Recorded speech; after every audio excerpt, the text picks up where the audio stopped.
tó Abdullateef Lawal èyí tó jẹ́ ọkọ Lizzy Anjorin ó la rí níbi ìfọ̀rọ̀wánilẹ́nuwò èyí tí àwọn Alore TV èyí tí wọ́n ṣe fún un. Abdullateef Lawal ó ròyìn ilẹ̀kùn kódà ó sọ débi wípé nígbà tí wọ́n bi í léèrè nípa àjọṣepọ̀ òun àti ìyàwó rẹ̀ Lizzy Anjorin àti gbogbo oríṣiríṣi awuyewuye èyí tó ń lọ àti gbogbo gbàásgbòós èyí tí Lizzy Anjorin ń fà lọ́tún lọ́sì wọ́n ní bó ló ṣe rí lára rẹ̀. Abdullateef Lawal ó jẹ́ kí àwọn èèyàn mọ̀ wípé ó ní ṣe lòun gbà ládùúrà wípé àwọn ọmọ òun ọkùnrin ó lòun gbarú ìyàwó tóun fẹ́ yìí ó lòun gbà á ládùúrà fún pé kí wọ́n fẹ́rù ìyàwó bẹ́ẹ̀. Ó ní gbogbo àdúrà òun ni pé kí àwọn ọmọ tóun bí ó ní kí wọ́n ṣalábàápàdé irú Lizzy Anjorin ẹ̀yin èèyàn ó gbẹnu tán o. Kódà nígbà tí wọ́n tẹ̀síwájú tí wọ́n bi léèrè wípé ǹjẹ́ ó yẹ kó rí bẹ́ẹ̀ ní ilẹ̀ Yorùbá ìyàwó ló lọ́mọ ń kó bá ọkọ nílé rẹ̀ kì í ṣe ọkọ onímọ̀ ń kó lọ sí ilé ìyàwó. Wọ́n ní bó ní títí ẹ̀ ṣe rí.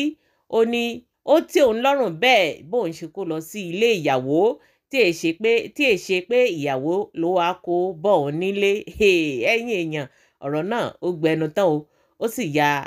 àwọn èèyàn lẹ́nu. Lateef ó sọ̀rọ̀ ọ̀rọ̀ náà pọ̀. Ẹ jẹ́ kí èmi àti yín ẹ jẹ́ ká jọ gbọ́ nǹkan tí Abdullateef Lawal ọkọ Lizzy Anjorin ń tó sọ nínú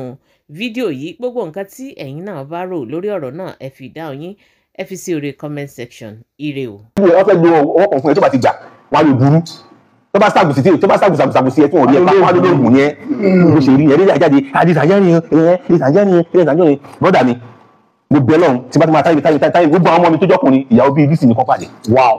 Mo fi wọ́n ní sọ fún yín gbogbo ọmọ mi lọ́kùnrin ìyàwó bíi ti tiẹ̀ nìkan pàdé tó máa jẹ́ ìyàwó tó máa jẹ́ ìyá tó máa jẹ́ gáídíà fún wọn. torí pé ó jẹ́ kìlọ̀ pé àṣébìnrin kan lélẹ́yìn ni. ìgbà míì mọ ìmáyé sàn àwọn ọjọ́ kí n gbọ́ mọ̀ pé mi ò ṣe dáadáa ẹ̀ka kí ọdún jà wà láti tùbí dùn bí àfihàn mi sọ tí máa ń bínú lọ́wọ́ ẹ̀rí bá ìbínú ti lálọ́ tọ́jú ẹ̀ ni tí máa bí tèmi tán ṣàmúkẹ́ ẹ̀kọ́ yẹn mo kọ̀ dákẹ́ fún yín ẹ̀lẹ́jẹ̀ bí o mílẹ̀ àti pàkẹ́ sí bẹ́ẹ̀ nìyẹn. Bàbá tá a bá ń sọ nípa Lizzy Anjorin a máa sọ nípa obìnrin kan tí ọ̀rọ̀ tí wọ́n wà lórí social media dáadáa tó ní ìyàwó yìí ni Fọlá alápò orúkọ oríṣiríṣi mìíràn tó wà lóṣù èbí ó pè Fọlá àbí bẹ́ẹ̀ kọ́. Bàbá eléyìí wọ́n ní ọmọ mẹ́rin wọ́n lọ́mọ márùn-ún wọ́n lọ́mọ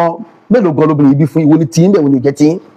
Ẹ ṣeun àkọ́kọ́ àkọ́ṣàdúrà fún yín ẹ̀yin tẹjọ́kùnrin ẹ̀ ní ṣàgbákò obìnrin àdèjì. Àmì Ọlọ́run. Ẹlẹ́ẹ̀kejì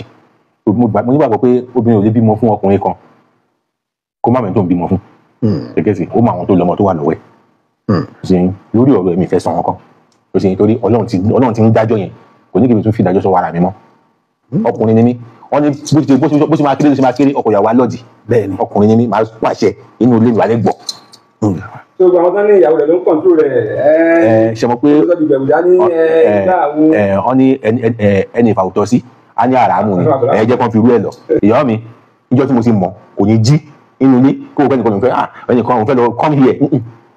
ẹ̀fọ́ tó bá ti jókòó sáàyè ẹ̀ àwọn tó bá wá fún ló máa ń wá tó jókòó sáàyè ẹ̀ tó wá bá mi ní kó dákẹ́ fún ẹ̀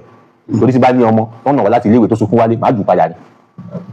gẹ́gẹ́ pọ́sì mi sọ onímọ̀ ń gbélé ìyàwó mi bó máa fẹ́ gbé ilé ìyàwó tẹ̀ máa lọ gbé ni so kò possible gẹ́gẹ́ sí mi so tó jẹ́ pé ẹni tó ní àrísìkì lára dáadáa ni ọmọ tẹ́lẹ̀ bá ṣe kẹ́ rìgírẹ́tì rẹ̀. gbogbo ọ̀rọ̀ ilé ìyàwó ẹ̀ ló ń gbé yẹn kò ń bà nínú jẹ́ pé àwọn tó ń sọ kí ni wọn ọ̀dẹ̀ mọ̀ kẹ́tẹ́lẹ̀ rí ni o. ẹ ṣe tó bá sọ nǹkan kó tó báyìí nínú jẹ́ méjì ni gẹ́gẹ́ pọ́n sí mi bí ẹnìkan rí yín sìn ó ní gbogbo owó tó rí aṣọ ló fi ń rà èyí lè rí ìtẹ́ bá wọṣọ yẹn ẹ máa ń gba yìí ń ta àwọn yẹn máa ń pọn yín lé nǹkan máa ń rí contract gbà ọ̀rọ̀ yá dùn yìí